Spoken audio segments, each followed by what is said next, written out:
Salut YouTube, j'espère que vous allez bien. Je vous retrouve du coup pour une nouvelle vidéo. Finalement je pense que je vais filmer ici parce que bon, même si le décor en fond est pas hyper classe, point de vue luminosité et tout c'est beaucoup mieux, donc moi je me préfère ici.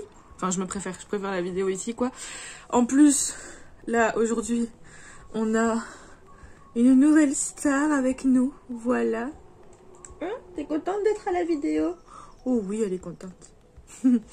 Voilà, alors aujourd'hui je vous retrouve du coup pour un update lecture. Ce sera la deuxième partie de mon update lecture du mois de mars. Je vais donc vous montrer les livres que j'ai lus en mars. J'ai déjà fait la première partie dans une autre vidéo que je vous mets dans le petit i. Et donc maintenant ça va être la deuxième partie. Donc dans la première partie, je vous ai présenté 10 livres, la trilogie ça compte donc pour 3 évidemment. Et en tout sur le mois de mars, j'en ai lu 20. Donc dans cette vidéo, concrètement, je vais vous présenter les 10 autres livres et on va commencer tout de suite. Pour ceux qui ne le savent pas, sur Instagram, avec une amie, on a lancé le Narnia Readathon, c'est-à-dire qu'on va lire un tome de Narnia par mois, donc pendant 7 mois. Et il y a énormément de gens qui nous ont rejoints dans ce readathon et c'est super cool. Et donc du coup le mois de mars c'était le mois du premier tome. Donc j'ai lu le premier tome de Narnia qui s'intitule Le Neveu du Magicien. Il faisait vraiment pas beaucoup de pages. Il en fait 112. Donc voilà. Là j'ai l'intégrale mais en gros le premier livre faisait 112 pages et ça s'est lu très très rapidement. J'ai adoré, c'est toujours un plaisir pour moi de me replonger dans cet univers qui je trouve est hyper riche, hyper féerique, enfin ça donne envie de voyager et voilà. Surtout qu'en plus on a créé du coup une playlist pour lire dans le cadre du Narnia Readathon pour lire les livres en même temps qu'on écoute les musiques des films et ça donne une dimension encore plus... on dirait qu'elle va m'attaquer. Et ça donne une dimension encore plus prenante au livre et c'était juste super agréable. Donc voilà, j'ai hâte du coup ce mois-ci, au mois d'avril, de pouvoir lire le tome 2. Ensuite j'ai enchaîné avec un livre en e-book. Il s'agit du journal de ma disparition de Camilla Greb et c'est un thriller et j'ai été un peu déçue parce que je sais plus d'où j'en avais entendu parler, mais en tout cas il m'avait donné énormément envie et j'avais envie d'un thriller et il paraît que celui-ci était vraiment hyper prenant, hyper cool, etc. Donc je m'étais lancée. En plus, enfin j'avais lu vite fait le résumé, mais pour moi ça racontait l'histoire d'une personne qui on allait retrouver son journal et en fait cette personne avait disparu et donc on allait retrouver son journal dans lequel elle expliquait un peu sa vie et au moment de sa disparition. Enfin voilà, moi j'étais partie dans une idée comme ça alors qu'en fait pas du tout. Dans ce livre on va avoir plusieurs points de vue, surtout 2 s'il me semble. J'ai un peu oublié parce que comme c'est pas un livre qui m'a marqué, bon, il y a on a le point de vue d'une policière assez jeune qui a la vingtaine et le point de vue d'un jeune homme. Je ne crois qu'il a 17 ans ou 18, je sais plus, bref, peut-être 19. Enfin, en tout cas, il a moins de 20, ça c'est sûr. Donc on va avoir ces 2 points de vue là différents. Et en fait, dans la ville où ils habitent, ça se passe en Suède, il me semble. Enfin, en tout cas dans un pays nordique. Et ils retrouvent une femme qui a l'air complètement perdue et qui a disparu depuis quelques jours, qui est aussi une policière et donc en fait ils vont essayer de découvrir ce qui lui est arrivé parce qu'elle a une perte de connaissance, une perte de mémoire plutôt, elle se rappelle plus de rien et surtout que elle était accompagnée techniquement de son collègue et amant et lui on le retrouve pas. Donc ils partent à sa recherche, etc., de savoir ce qui lui est arrivé à elle comme à lui. Et en même temps, ils vont retrouver le corps d'une jeune femme au même endroit où quelques années auparavant, ils avaient retrouvé le corps d'une petite fille. Et donc, bon voilà, il va y avoir une enquête tout autour de ça. Ils vont se rendre compte que finalement tout est un peu lié et que... que ce soit le cas de la petite fille retrouvée 8 ans auparavant ou la femme retrouvée disparue, etc. Enfin bref, et le cadavre retrouvé d'une jeune femme, tout est un peu lié. Pourquoi? Pour plein de raisons, et donc ils vont trouver ça. Et en fait, pourquoi on a plusieurs points de vue? Parce que du coup, on va suivre la policière qui, elle, enquête sur ces cas. Et le jeune homme, lui, quant à lui, va retrouver le journal de la femme... qui a la perte de mémoire, si c'est très clair. Et en fait, c'est de elle, c'est grâce à elle que... c'est grâce à ce journal que beaucoup de choses vont être mises en place. Alors, c'est un peu bateau, c'est un peu bancal mon résumé. Je vous invite fort à aller voir vous-même parce que, bon, Comme je vous dis, c'est un peu flou, il y a énormément d'informations. Alors pourquoi j'ai pas aimé? En fait, c'est pas que j'ai pas aimé, c'est juste que je l'ai trouvé un peu sans intérêt, dans le sens où je l'ai trouvé déjà très lent. Je sais plus exactement de combien de pages j'ai fait sur liseuse, mais voilà, je l'ai trouvé très lent. Il y a des moments où il se passe rien, c'est très contemplatif, et voilà, moi j'aime bien les thrillers qui sont... Pas forcément, il y a énormément d'action, mais en tout cas qui me laissent un sentiment de malaise, ou enfin, qui sont très prenants, quoi. Là, c'était pas le cas. J'ai mis très longtemps à le lire, du coup, à cause de ça. Les personnages, je les ai pas trouvés hyper attachants. Et alors, quelque chose qui me dérange, qui m'a dérangé, c'est... Quelque chose qui m'a dérangé, c'est... En fait, j'ai eu l'impression que l'autrice a essayé de prendre tous les sujets un peu... Enfin, pas problématiques, mais qui sont importants à discuter, à parler, mais que elle les a pas très bien traités. Par exemple, dans ce livre, on va avoir un personnage masculin qui aime se travestir en fille. Il n'y a pas une question de transgenre, mais plus d'un garçon qui aime se maquiller, qui aime s'habiller en fille, etc. Et qui n'ose pas l'avouer aux autres. C'est même pas une question d'homosexualité, juste il aime s'habiller en robe. Il y aura tout cet aspect-là avec les peurs du jugement, il vit dans une société qui accepte pas, etc. Et après on va avoir aussi tout le problème de la question de l'immigration. Comment est-ce que les gens qui habitent déjà là voient les immigrés, comment ceux-ci sont accueillis, comment est-ce qu'ils vivent leur vie d'immigrés, on va dire. Enfin voilà, plein de sujets qui sont hyper intéressants et hyper importants à aborder. Et finalement, enfin je sais pas, ça tournait un peu en queue poisson, je sais pas si... Ça tournait un peu en eau de boudin, et voilà, c'était pas fou.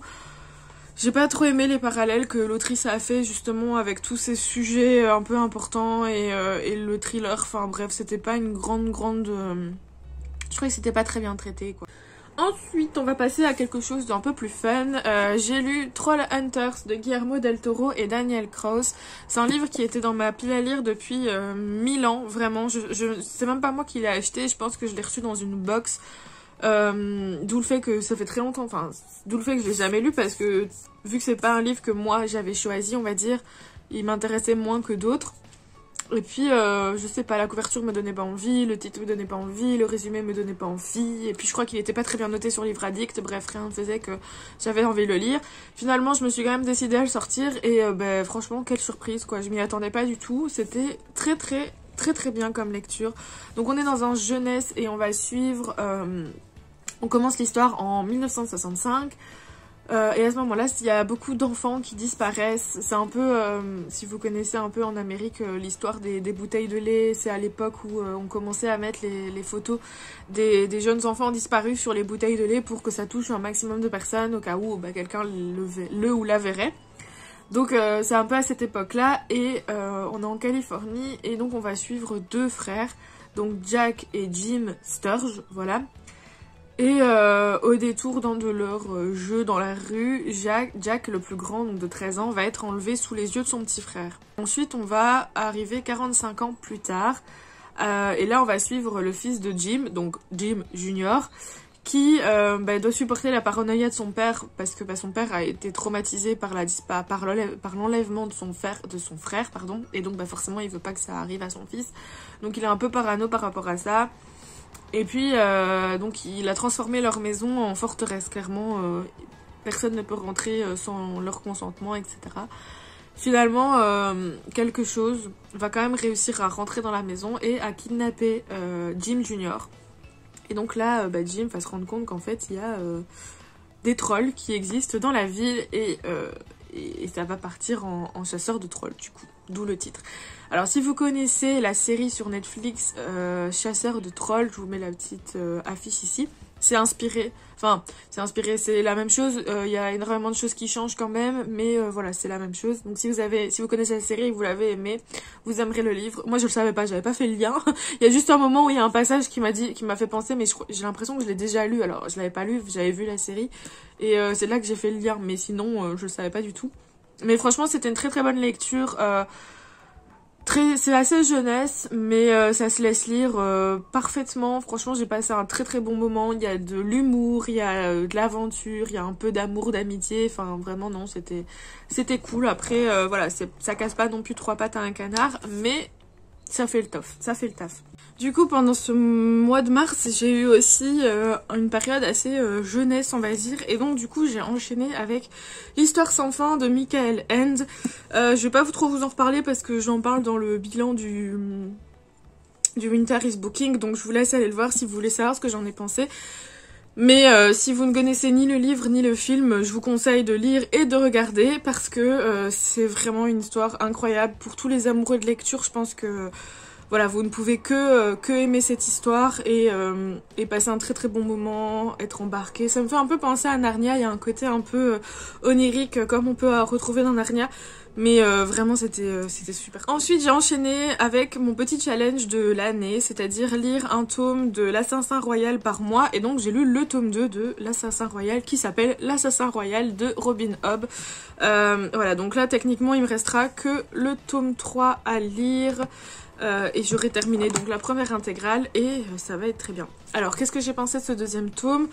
Le premier tome j'avais bien aimé parce que c'était introductif et du coup ça m'avait plongé immédiatement dans l'univers. Le deuxième tome il est clairement dans la même lignée. Après il se passe pas encore... En fait j'ai pas l'impression que ça va être une saga où il va se passer énormément de choses dans un tome. Je m'explique, il y a quand même 12 tomes il me semble pour l'Assassin Royal. Donc forcément l'action va être très très étalée sur les 12 tomes. Mais ce qui fait la force de ce livre, en tout cas pour le tome 2, c'est pas forcément les aventures ou l'action, mais c'est surtout l'écriture et le développement des personnages. Parce que je trouve que dès qu'on rentre dans... Enfin moi je suis rentrée dans ce tome 2 immédiatement. J'ai été plongée directement, je ressentais... Enfin... J'ai retrouvé les habitudes que j'avais prises en lisant le premier tome, ça m'a pas du tout dérangé et vraiment je l'ai lu hyper vite parce que finalement c'est jamais s'arrêté. Le personnage principal, donc Fitz, évolue énormément et c'est hyper intéressant de voir sa vie. En fait, ça me fait rire parce que quand j'y pensais, je me dis finalement c'est un peu comme si c'était le vlog de Fitz, on va dire ça. Vraiment, on suit sa vie de A à Z, son évolution, ses amours, ses peines, ses pleurs, ses peurs, ses dangers, enfin voilà, c'est tout. Et c'est super intéressant. On a du coup on a l'évolution des personnages qui est dingue, mais l'évolution de l'univers aussi, on s'attache de plus en plus à l'univers et aux personnages et franchement c'était une bonne lecture qui met un peu comment dire, du baume au cœur et qui est agréable et qui fait passer un bon temps sans être trop compliqué et en même temps c'est quand même recherché. Enfin vraiment j'aime beaucoup, donc j'espère que ça va continuer comme ça pour la suite. Il me reste encore pas mal de livres avant d'arriver au bout de cette saga, mais franchement je suis hyper bien lancée et voilà quoi. Et il y a quand même toujours des petits trucs qui se passent pour égayer, enfin donner un côté action à l'histoire, on s'ennuie pas quoi. Franchement je sais pas trop quoi vous dire, c'est juste super agréable. Il y a des lectures comme ça, pas besoin de se prendre la tête et pourtant c'est hyper prenant, hyper recherché, donc voilà, si vous aimez la fantasy, franchement n'hésitez pas, n'ayez pas peur de la longueur de la série, même si j'avoue que moi ça a été un peu mon cas et c'est pour ça que j'ai tardé avant de commencer, mais elle en vaut vraiment la peine, en tout cas pour le moment, mais je vous en redirai du coup des nouvelles quand j'aurai lu le tome 3. Ça va petit chat? Ensuite j'avais été faire un tour avec des amis dans les magasins d'occasion et j'avais trouvé Félicratie. Totalement par hasard et en fait ça m'a surprise parce que finalement Félicratie il est sorti début mars et je l'ai trouvé directement d'occasion. Donc bon, comment dire que le livre coûte 18 € de base et je l'ai eu à 10 €, donc j'ai pas trop hésité. Ou je crois même que je l'ai eu à 8 €. Je sais plus, soit 8 €, soit 10 €, qui me tentait beaucoup, rien que pour la couverture, le petit chat qui est là, je pense que vous avez compris que j'aime beaucoup les chats. Et voilà, franchement le résumé il me tentait trop. En gros on va suivre du coup deux personnages, donc un qui s'appelle Yacine à 16 ans et l'autre c'est Rose. Mon dieu. Ouais, les noms des personnages ça fait 25... Comment elle s'appelle? Rosamonde qui a 17 ans ou 18, je sais plus, bref. Et en fait ils vivent dans un monde où les extraterrestres sont arrivés et ont envahi la Terre. La majorité de la population humaine a été décimée et en fait les seules personnes restant sont devenus un peu les animaux de compagnie de ces aliens qui donc ils les promènent comme des animaux, ils les nourrissent comme des animaux, voilà, ils les soignent, ils les coiffent, enfin bref, voilà. Franchement, c'est drôle parce que imaginez-vous des extraterrestres qui arrivent ici et qui nous prennent comme des animaux de compagnie, donc bon. Et la seule chose qui peut arrêter ces extraterrestres, c'est les petits chats parce que ils sont allergiques aux poils de chat. Bon, est-ce que tu vas me sauver des extraterrestres? Pas sûr. Alors, Félicratie, on va suivre Yacine et Rosamonde, tous les deux âgés de 16 et 18 ans respectivement, qui vivent sur Terre. Et en fait, ce qui se passe, c'est que la Terre a été envahie par des extraterrestres. Ces extraterrestres ont décimé la majorité de la population terrienne et les seules personnes qui restent sont soit des résistants, soit des humains qui ont été pris par les extraterrestres pour devenir leurs animaux de compagnie. Et donc bah voilà, ils agissent avec eux comme nous on réagit avec nos animaux, clairement c'est la même chose. Et la seule chose qui peut détruire ou en tout cas affaiblir ces extraterrestres, ce sont les poils de chat parce qu'ils en sont allergiques. Je trouve que c'est hyper drôle comme... Enfin c'est hyper loufoque mais en même temps c'est hyper drôle comme système d'univers. Enfin voilà, des extraterrestres qui tuent tout le monde mais qui sont allergiques à des poils de chat. Et un jour, nos deux héros vont trouver dans une poubelle ou je sais pas, enfin bref, dans un endroit près de chez eux, des petits chatons qui viennent de naître et donc bah ils vont les prendre sous leurs ailes, sauf que bah, c'est un peu dangereux étant donné que bah, s'ils se font capter par les extraterrestres, ils risquent leur vie vu qu'ils sont allergiques. Et c'est là que va commencer leur aventure parce qu'ils vont partir pour trouver un endroit où mettre en sécurité ces chats et peut-être les utiliser contre les extraterrestres. Je trouvais l'histoire, comme je disais, hyper originale, hyper drôle et franchement j'ai pas été déçue parce que même si c'est encore une fois c'est pas une histoire qui casse trois pattes à un canard, je trouve que l'humour à l'intérieur est juste génial quoi. Enfin vraiment on s'amuse... le temps passe vite, je me suis éclatée à lire ce livre, il y a des moments qui sont rigolos, il y a des moments qui sont émouvants, il y a de l'action, enfin vraiment en fait il y a tout dans un seul livre en 320 pages, tout pour passer un très très bon moment si vous aimez la science-fiction sans prise de tête. Vraiment c'était juste génial, en plus il y a des chats bah, du coup à toutes les pages, et bah, comme j'adore les chats c'était génial. Mais non franchement c'était un très très bon cocktail de tout ce qui fait un bon livre et vraiment, je regrette pas de l'avoir lu. C'était juste trop bien. Oh, mais regardez comme t'es trop belle. Mais tu t'en vas? Non, t'en vas pas. Non. Qu'est-ce que tu fais? Tu t'en vas? Mais non. Ou tu veux venir là? Je suis en train de faire une vidéo, mon petit chat.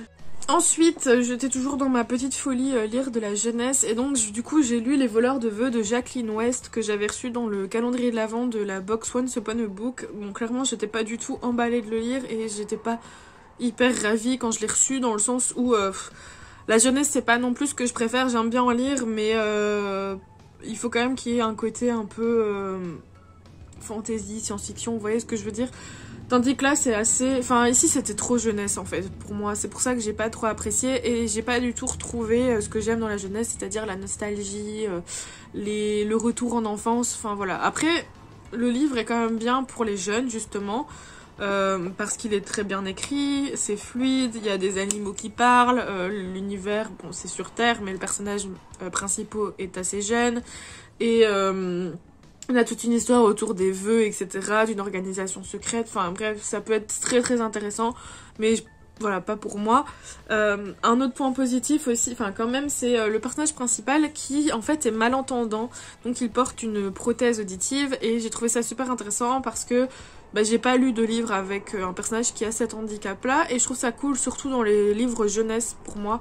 Je trouve ça hyper important parce que bah, c'est à cet âge-là que bah, on apprend à vivre avec des personnes qui ont des handicaps ou une différence, et c'est important de montrer via les livres peut-être que finalement la différence, bah, c'est pas vraiment une différence, c'est normal quoi, je veux dire on a tous quelque chose qui nous différencie des autres et voilà, donc le mettre à l'honneur dans un livre jeunesse, je trouve que c'était vraiment pas mal.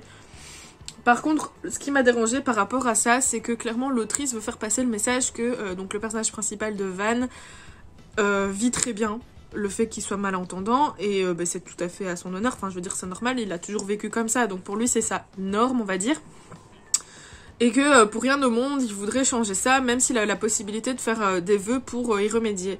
Ce qui est tout à fait cool aussi, parce que c'est un beau message finalement, acceptez-vous comme vous êtes, encore une fois pour un roman jeunesse, ça peut paraître bateau, mais je trouve que c'est des thèmes assez importants.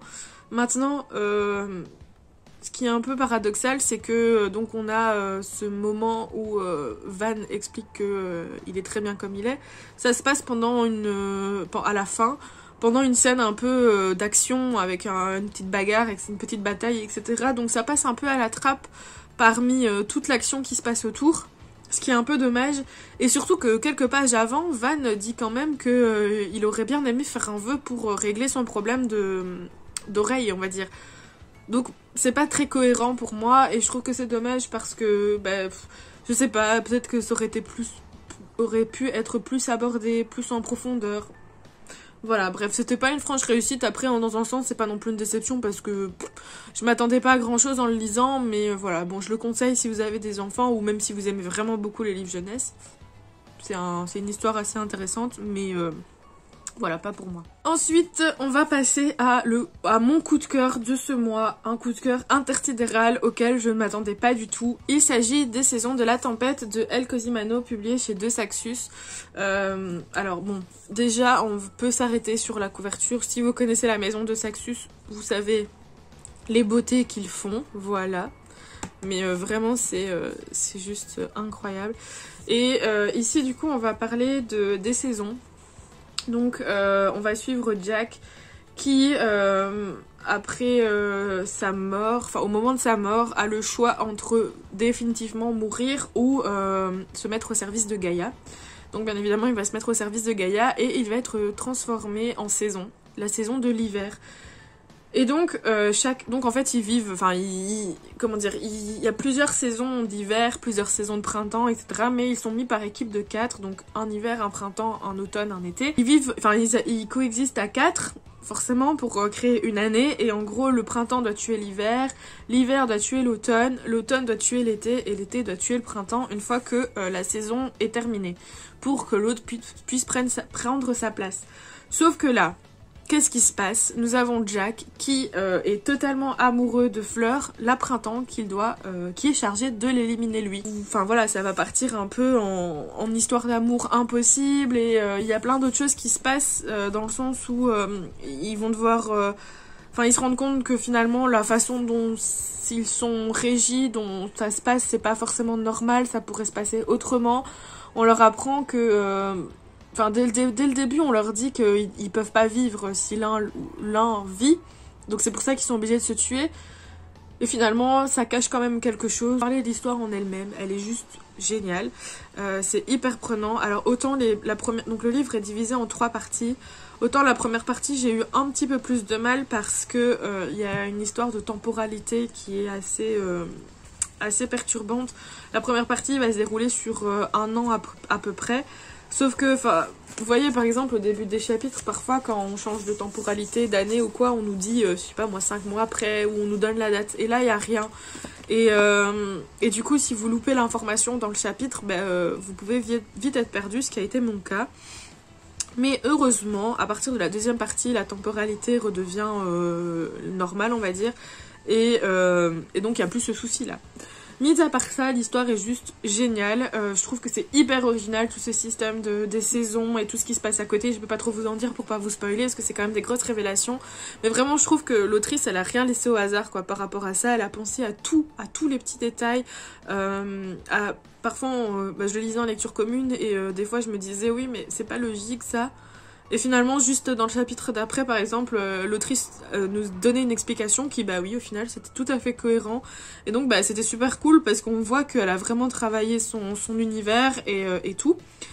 Et le deuxième point positif, c'est les personnages, quoi, qui sont juste géniaux.